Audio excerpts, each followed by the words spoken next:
Ndagusuhuje wowe nanone uteze amatwi Karungu TV, wowe uzakurikira iki kiganiro ari mu gitondo kankubwire ni igitondo cyiza, weho uzagikurikirana ikigoroba, igicamunsi cyiza, ndetse n'abazagikurikirana nimugoroba, umugoroba mwiza. Nshuti muvandimwe, turagarutse muri cyigisho cyacu ibwirizabutumwa ndetse n'ubuvuzi. Uyu munsi bakunzi ba Karungu TV twahisemo kubabwira ku bintu bishobora kugufasha weho ufite ikibazo cya diyabete.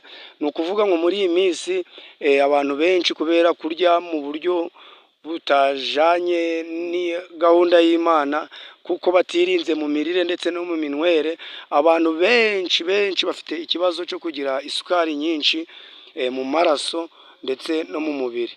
Ubu rero bakunzi ba Karungu TV twahisemo kubabwira bimwe mu bishobora kugufasha mu byatuma iyo sukari igabanyuka, kandi biri hafi, byuzuye imbaraga y'Imana ikiza, aho ibyo umubiri w'umuntu wese wari ukeneye byateguwe, ariko abantu benshi ntabwo babashije kugira amahirwe yo kubimenya.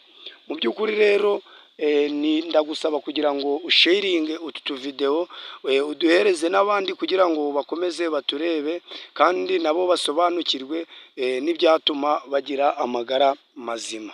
Ku bantu rero mufite ikibazo cy'isukari nyinshi kandi mwamaze kwiheba, muzi ko indwara murwaye idashobora gukira, ndagira ngo mbabwire ibintu bishobora kubafasha kandi isukari ikagabanyuka.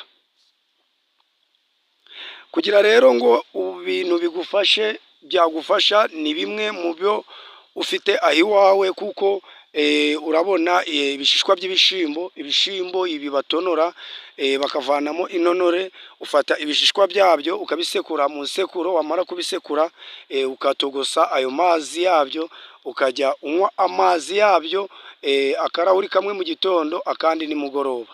Ushobora no kurya ifu y'igisura iki cy'ikinyamugezi, ukajya urya nibura ikiyiko kimwe mu byo kurya bya mu gitondo ndetse na nimugoroba.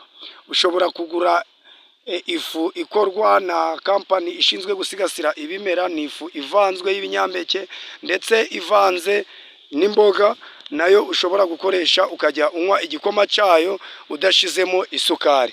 Muvandimwe, ibi bintu nubikora bizagufasha, kandi indwara ya diyabete izahagarara. Nubwo yashyizwe ku rutonde rw'indwara zidakira, ariko Yesu yaremye ibimera byuzuye imbaraga ikiza ye yabishizemo. Nukora ibi bintu nkubwiye rero, diyabete izakira kandi ibintu bizagenda neza bisobanuke.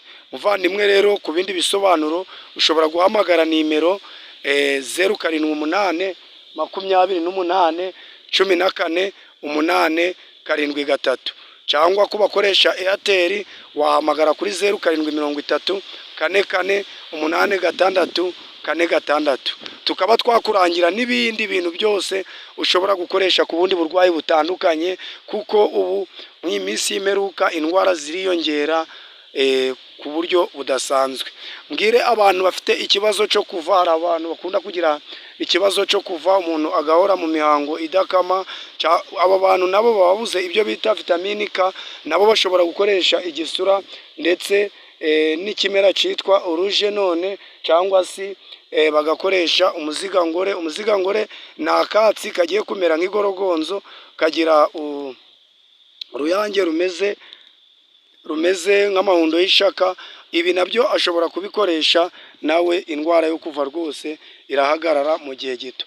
Muvandimwe rero, mujye mukomeza mukore Karungu TV, kandi n'ufite n'ibindi bibazo ashaka kubaza, ubwo nawe yajya abaza. Mutange subscribe, share ndetse mukore na comment, kugira ngo dukomeze dusobanukirwe n'ibyatuma tubaho kandi tuguwe neza muri ubu buzima.